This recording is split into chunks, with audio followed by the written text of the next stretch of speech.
Long ago, in a small village at the edge of Kulman Forest, there lived a young orphan girl named Maya. She was no ordinary child, her eyes shone with a quiet strength, and her heart was braver than most. But the villagers feared her. Strange things seemed to happen when she was around, crops grew stronger, winds whispered her name, and animals followed her as though enchanted. Superstition overtook reason, and the elders, calling her cursed, decided to send her into exile.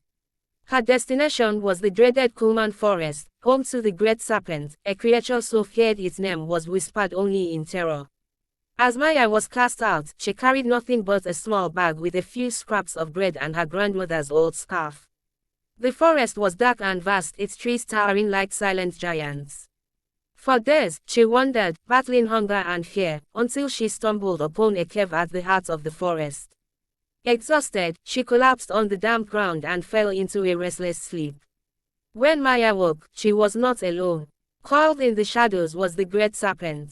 Its emerald eyes gleamed, its scales shimmering like polished jewels. It was larger than any creature Maya had ever seen, but its gaze was not cruel, it was curious. Maya trembled but did not run. "If you wish to eat me," she said softly, "do it quickly. I am too tired to run." To her surprise, the serpent spoke. Its voice was deep and ancient, echoing like a storm. "I have watched you, child. You are not like the others who have entered my forest. They came with fear and hatred in their hearts, seeking to kill me or to steal what is mine. You came with nothing but courage." From that day forward, Maya and the serpent became unlikely companions. She named him Kael, a name that meant protector in her grandmother's old stories. Kael taught Maya the secrets of the forest, how to find water, which plants were safe to eat, and how to listen to the whispers of the wind and trees. In return, Maya shared stories of the world beyond the forest and sang songs that made even the ancient serpent smile. Over time, Maya grew stronger and wiser. She learned to hunt with precision, to climb trees as swiftly as a squirrel, and to move through the forest as silently as a shadow. Kael became her guardian, his massive form always nearby, and their bond grew deeper with every passing day. One fateful evening, as Maya and Kael rested by a shimmering lake, the wind brought news of her village. A terrible sickness had swept through the land, and the villagers were dying. The cure lay deep within the forest, in a flower that only bloomed once every decade. No one dared to enter Kulman Forest to seek it, no one but Maya. With Kael at her side, Maya journeyed to the heart of the forest where the rare flower grew. The path was treacherous, guarded by traps set by ancient hunters and creatures even Kael had not encountered before.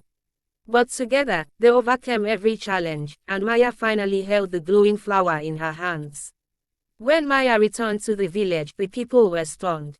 They had believed she would never survive the forest, let alone return with the cure. Some screamed at the sight of Kael, but Maya stood tall and unafraid. "You called me cursed," she said, her voice steady. "But today, I bring you life." With the flower, the village healer brewed a powerful medicine that saved many lives. Over time, the villagers came to see Maya not as a curse but as a blessing. They marveled at her bravery and wisdom and begged her to forgive them.